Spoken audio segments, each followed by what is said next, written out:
ایک خاتون نے ایک خط لکھا جو سونے کے پانی سے لکھے جانے کے قابل ہے۔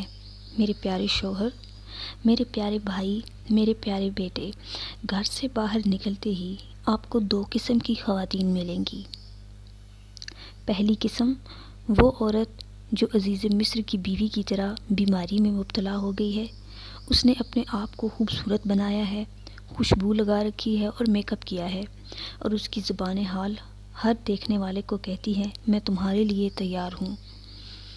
دوسری قسم وہ عورت جو پردہ کرتی ہے اور حجاب کرتی ہے، لیکن حالات نے اسے اپنی ضروریات پوری کرنے کے لیے باہر جانے پر مجبور کر دیا، اور وہ زبان حال سے گویا حضرت شعیب علیہ السلام کی بیٹیوں کی طرح یہ کہتی ہے جب تک چرواہے چلے نہ جائیں ہم اپنی بکریوں کو پانی نہیں پلائیں گے، اور ہمارا باپ بوڑھا ہے۔ پہلی قسم کی عورت کے ساتھ یوسف علیہ السلام کی طرح برتاؤ کریں، اپنی نگاہیں نیچے رکھیں اور کہو خدا کی پناہ۔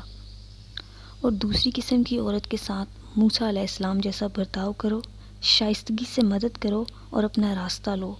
قرآن فرماتا ہے اور اس نے ان بکریوں کو پانی پلایا اور پھر سائے میں چلے گئے۔